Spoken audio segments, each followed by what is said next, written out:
soy arquitecto. Y seguro que alguna vez habéis mirado una foto y habéis pensado, aquí falta algo, ¿verdad? Aunque no sepáis decir qué. Pues hoy vamos a meternos en las tripas de la imagen, a buscarle el esqueleto invisible. Y yo soy psicóloga, y juntos vamos a hacer justo eso. No solo ver la estructura, la parte técnica, sino entender la emoción que hay detrás. Hoy vamos a hablar de dos conceptos que son potentísimos, pero a la vez muy sutiles. Es que esa es la clave de todo, ¿no? Componer no va de llenar el cuadro con cosas, para nada. Va de hablar con el espacio, de decidir muy conscientemente qué metes y, casi más importante, qué dejas fuera. Totalmente, es un lenguaje que no usa palabras. A veces para que un elemento destaque, para que casi grite, necesitas que todo lo demás se calle, que haya silencio. Pues hoy vamos a aprender a dirigir esa orquesta, a manejar esos silencios. Vale, pues esta es la hoja de ruta que vamos a seguir. Primero vamos a hablar de las fuerzas invisibles, o sea, del peso visual. Ya veréis, es como un imán para los ojos. Luego los meteremos con el silencio que habla, el espacio negativo. Veremos cómo equilibrar la foto, como si fuera una balanza y el eterno debate sobre las reglas. Y cerraremos con la idea que lo une todo, que componer, al final, es comunicar. Venga, pues vamos al lío. Las fuerzas invisibles. El peso visual. Mirad, imaginad que cada elemento en una foto, da igual que sea una persona, un árbol, una mancha de color, tiene como una especie de gravedad propia, una fuerza que atrae la mirada. Y claro, nuestro trabajo es entender y controlar esa fuerza. El peso visual no se mide en kilos, obviamente, se mide en capacidad de atracción. Es la fuerza con la que un elemento lucha por ser el centro de atención. Algunos susurran y otros directamente gritan. ¿Y qué es lo que crea ese peso? Pues aquí lo tenemos. El color, el tamaño, el contraste, la nitidez. Son como los ladrillos con los que construimos la atención en la foto. Pero lo más interesante es que el por qué funciona todo esto, por qué un rojo nos llama más que un azul, por ejemplo, eso ya no es cosa de arquitectura, es pura psicología. Exacto. Y es que aquí está la magia. Los colores cálidos, como el rojo, el naranja, el amarillo, tienen más peso porque nuestro cerebro, de forma casi automática, los conecta con cosas primarias, urgentes, energía, pasión, alerta. Son como una sirena visual. En cambio, los colores fríos, el azul, el verde, nos llevan al cielo, al mar, nos transmiten calma, distancia. Es como si se alejaran de nosotros en la propia foto. Y pasa algo parecido con el tamaño y la nitidez. Esto conecta con algo súper básico de nuestro cerebro, un mecanismo de supervivencia, el principio de figura-fondo. Necesitamos en una milésima de segundo saber qué es lo importante y qué es el decorado. Por eso, lo que es grande y está enfocado, nítido, nuestro cerebro dice, esto es la figura, lo importante, y lo demás, lo pequeño o desenfocado, pasa a ser el fondo.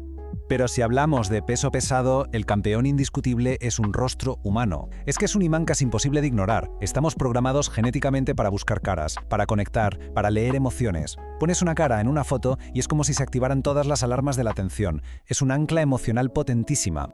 Vale, hemos hablado de los objetos, de lo que pesa. Pues ahora vamos a darle la vuelta a la tortilla y vamos a hablar de su contrario, el vacío, el espacio negativo. Y ojo, no es el fondo sin más, es el silencio que permite que la música se escuche. Es literalmente el aire que necesita la foto para respirar. Desde un punto de vista de la estructura, su trabajo es eliminar el ruido, quitar todo lo que sobra para que la mirada vaya directa a lo que importa. Es la base de la elegancia. Pero es que ese vacío no está vacío en absoluto, está lleno de significado. Y aquí es donde la cosa se pone interesante. Porque dependiendo de cómo lo uses, ese aire puede transmitir soledad, o libertad, o una paz inmensa. Piensa en un escalador diminuto en una pared gigante. El vacío es el que nos cuenta la historia de la inmensidad, del desafío. El espacio negativo es una herramienta para contar historias con lo que no se ve. Claro, y esto nos lleva directos al siguiente punto, el equilibrio. Si ya sabemos que las cosas pesan, pues ahora toca aprender a colocarlas en la foto. Pensad en el encuadre como si fuera una balanza invisible. Eso es, una balanza donde no buscamos que los dos lados pesen lo mismo, sino que la sensación general sea de estabilidad. Y jugando con ese equilibrio podemos crear calma, o todo lo contrario, una tensión visual que enganche la mirada. A nivel estructural hay dos formas principales de jugar a esto. Por un lado, el equilibrio simétrico. Es el más obvio, ¿no? Como un reflejo en un lago, todo igual a ambos lados de un eje. Transmite orden, es muy formal. Y luego está el asimétrico, que para mí es mucho más interesante. Aquí es donde un elemento muy pesado a un lado se compensa, por ejemplo, con mucho espacio vacío al otro, o con varios elementos más pequeños. Es más dinámico, más vivo. Y de nuevo, la psicología lo explica todo. A nuestro cerebro le encanta la simetría. Es fácil de procesar, predecible. La asociamos con la calma, con la perfección. Es casi relajante. Pero claro, el equilibrio asimétrico, ahí está el juego. Genera una tensión que nos hace recorrer la foto preguntándonos cómo se sostiene esto. Es mucho más natural, más orgánico y casi siempre nos atrapa más. Hablemos ahora de una de las reglas más famosas, que en realidad es un principio sobre dirección, la ley de la mirada. Básicamente es gestionar el espacio negativo en función de hacia dónde mira o se mueve nuestro sujeto. La forma clásica de usarla es muy simple. Si alguien mira a la derecha, dejas más aire, más espacio, a la derecha. ¿El resultado? Armonía, sensación de futuro, de que la acción fluye. Pero, ¿y si la rompemos? ¿Qué pasa si hacemos que la mirada choque contra el borde? Pues que creamos tensión al instante, agobio, misterio. De repente la pregunta no es hacia dónde mira, sino qué hay ahí que no veo y que le provoca eso. O sea que, como veis, no hay bien o mal, solo hay qué quiero contar. Y esto no es un capricho de los fotógrafos, ¿eh? Tiene una base psicológica súper potente, el principio de cierre de la Gestalt. Nuestro cerebro está obsesionado con completar la información que le falta. Si vemos a alguien mirar hacia un sitio, necesitamos saber qué está mirando. Si le das espacio, es como si le dieras la respuesta y creas armonía. Si se lo quitas, le dejas con la pregunta en el aire y generas una tensión brutal. Y todo esto nos lleva a la gran pregunta: ¿las reglas, como la de los tercios o esta de la mirada, son una guía o son una jaula para la creatividad? Es el eterno debate, ¿verdad? ¿Damos una receta paso a paso o enseñamos los fundamentos para que cada uno cree sus propios platos? Yo siempre digo que las reglas son el abecedario. Primero tienes que aprender las letras y cómo se juntan para poder empezar a escribir. Son un punto de partida, una forma de poner orden. Totalmente de acuerdo, pero el peligro es quedarse solo en el abecedario. La maestría llega cuando dejas de aplicar la regla y empiezas a entender el por qué funciona. Cuando tu pregunta ya no es ¿está bien compuesto?, sino ¿transmite lo que quiero? Ahí es cuando pasas de escribir frases a escribir poesía.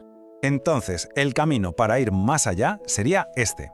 Y ojo, no se trata de romper las reglas, porque sí, eso solo hace ruido. Se trata de romperlas con intención. Exacto. El proceso sería: 1. Entiende el principio psicológico que hay detrás de la regla. 2. Define tu intención. ¿Qué quieres que sienta la gente al ver tu foto? ¿Paz, agobio, intriga? Y 3. Solo entonces elige la composición que mejor sirva a esa idea, aunque eso signifique mandar la regla a paseo. La intención siempre por encima de la técnica. Y así llegamos al final, a la gran conclusión. Porque todo esto de lo que hemos hablado, peso, espacio, equilibrio, no son más que las herramientas de un lenguaje. Un lenguaje visual potentísimo, con el que podemos contar historias y provocar emociones sin usar ni una sola palabra. Así que, como resumen práctico para la próxima vez que cojáis la cámara, primero, identificad el peso. ¿Qué elementos tiran de la mirada? Segundo, usad el vacío de forma consciente. Dadle aire al sujeto o llenad ese aire de significado. Tercero, jugad con la balanza para crear armonía o tensión. Y lo más importante, que cada decisión que toméis sirva al mensaje que queréis lanzar. Y con esto os dejamos una última pregunta en el aire. Porque cuando entiendes este lenguaje invisible, dejas de hacer fotos sin más, dejas de capturar y empiezas a conversar.